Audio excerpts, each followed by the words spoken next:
I don't think anybody experiments enough.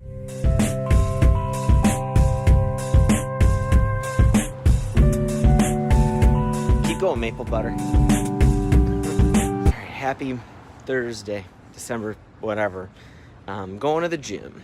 I'm exhausted though. I do not feel like this. I am not myself. Like making all these like weird mistakes that I don't usually make today.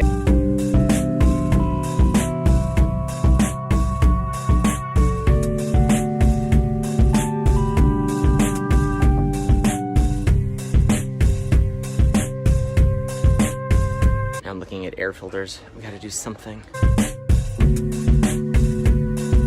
Shoot, I don't have any credit cards. So I can't buy the thing, they don't take Apple Pay. So I'm gonna go change up, wash up, and I'm gonna go back and buy that thing. Seemed like a decent HEPA filter. It's got carbon too, which I think is critical. Like it's not just the dust and stuff, it's just all smells get to me. So carbon filter I think is what I need for smells like that. Whoa, this fell out of my chair. How's it going? I think one of the things that has been kind of the key to some of the things where I've succeeded is just I have found places to experiment. For example, even recently, I have taken up a new account on Stack Overflow. And I couldn't find my previous Stack Overflow account. So Stack Overflow is this website, lots of developers helping other developers. I go to the Rails Stack Overflow because like I could help some people in Rails. I know Rails. I've been using it since like 2005. So I go there and I help people. And I'm not scared if my answers aren't right.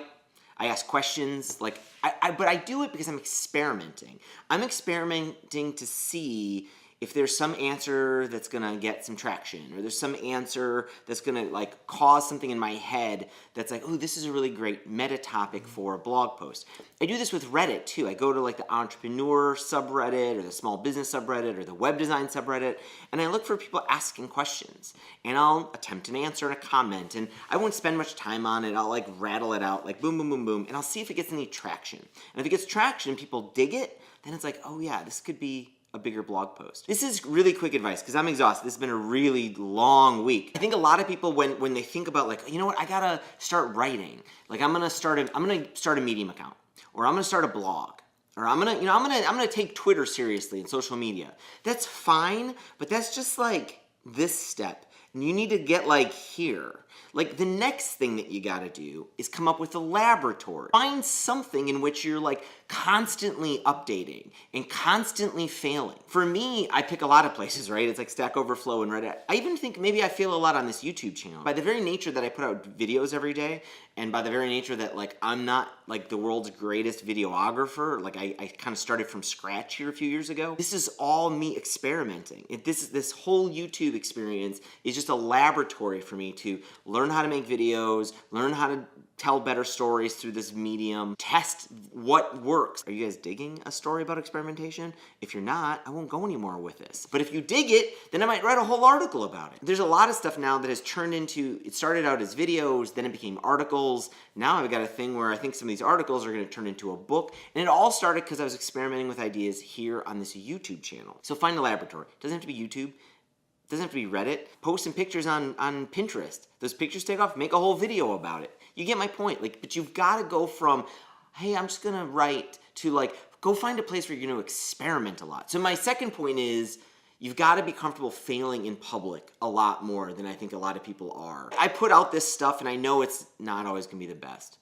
I put out video after video. Not every video is gonna be the best, but I'm not afraid to put out stuff that looks kind of junky sometimes. I try my hardest for it not to, but I realize I'm human. This stuff isn't always going to be the best.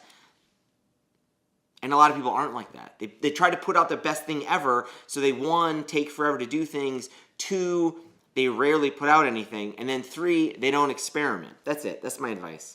I hope that makes sense. I'm kind of a zombie today. That's it. I'm out. I hope you had an awesome week. I hope you had a little more sleep than I did. I got more sleep now, though. I've got this air filter, and I had more sleep last night. I had maybe like 5 hours of sleep. So. Oh yeah, that is that's a lot of carbon. Even more carbon, more good. Setting up my new air filter. Very excited about my new air filter. I think more carbon means more weird chemical smells are gonna get filtered out because my nose is just crazy. I'm a big believer now in HEPA filters, HEPA and charcoal. Not just HEPA, you need the charcoal pre-filter. That gets rid of all the odors. See you tomorrow, everybody.